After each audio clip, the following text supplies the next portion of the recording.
کبھی دیکھیں گے کہ کیلیگرافی میں اگر انسان لکھا ہوا ہے تو الف یا حمزہ کے اوپر اس طرح کا ایک حمزہ بھی بنا ہوا ہوتا ہے. کہیں پہ ہوتا ہے کہیں نہیں ہوتا، یہ ضروری نہیں ہے، مگر یہ کہ اگر حمزہ نہیں بھی بنا ہوا اور اس کے نیچے زیر آ گیا یا اس کے اوپر زبر آ گیا یا پیش آ گیا تو وہ الف نہیں، وہ حمزہ کہلائے گا. اور جس پہ کچھ بھی نہیں ہوگا وہ الف کہلائے گا. یعنی اگر الف کے اوپر یہ چھوٹی سی حمزہ نہ بھی ہو نا اور اس کے اوپر یا نیچے کوئی حرکت ہو تو اسے کیا کہیں گے؟ حمزہ کہیں گے. اور جس پہ نہ ہو وہ الف کہلائے گا. عربی میں جو الف ہے نا، الف کی دو قسمیں ہیں. ایک کہلاتا ہے الف مکسورہ،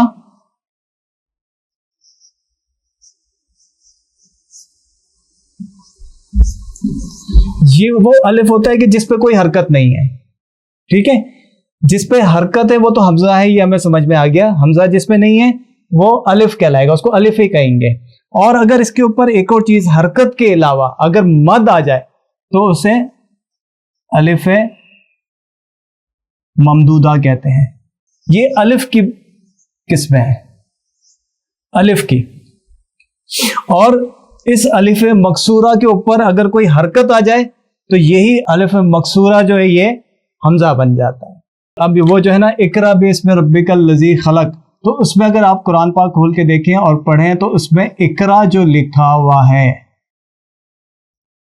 یہ جو اقرا لکھا ہوا ہے اس میں کسرہ ہے یعنی زیر ہے، اور جو دوسرا الف ہے اس پہ سکون ہے. اسی لیے یہ جو چار میں نے بنایا نا تو اس پہ یہ بھی شامل ہے. تو یہ بھی حمزہ کہلائے گا، یہ بھی حمزہ کہلائے گا. جو اس سیشن کا، اس کلاس کا جو مقصد ہے نا وہ یہ ہے کہ دیکھیں ہم میں سے بہت سارے لوگ ایسے ہیں کہ ہمیں اس چیز کا کانسیپٹ کلیئر نہیں ہے کہ کسی صحابی کا نام آتا ہے تو ہم کہتے ہیں رضی اللہ تعالیٰ عنہ، مگر بہت سارے لوگ صحابی کا نام آیا تو رضی اللہ عنہ نہیں بلکہ رضی اللہ عنہا کہہ دیتے ہیں. ایک سے زیادہ پیغمبروں کے نام آئے تو علیہم السلام یا علیہم السلام کہنا چاہیے، مگر زیادہ پیغمبروں کے نام میں بھی علیہ السلام کہتے ہیں. کہاں پر رحمت اللہ علیہ کہنا ہے، کہاں پر رحمت اللہ علیہا کہنا ہے. صحابہ کرام کے ناموں میں زیادہ کنفیوژن ہو جاتی ہے کیونکہ زیادہ یہ نام جب لیے جاتے ہیں تو کہاں پر رضی اللہ عنہ کہنا ہے، کہاں رضی اللہ عنہا کہنا ہے، کہاں رضی اللہ عنہما کہنا ہے، کہاں رضی اللہ عنہم کہنا ہے.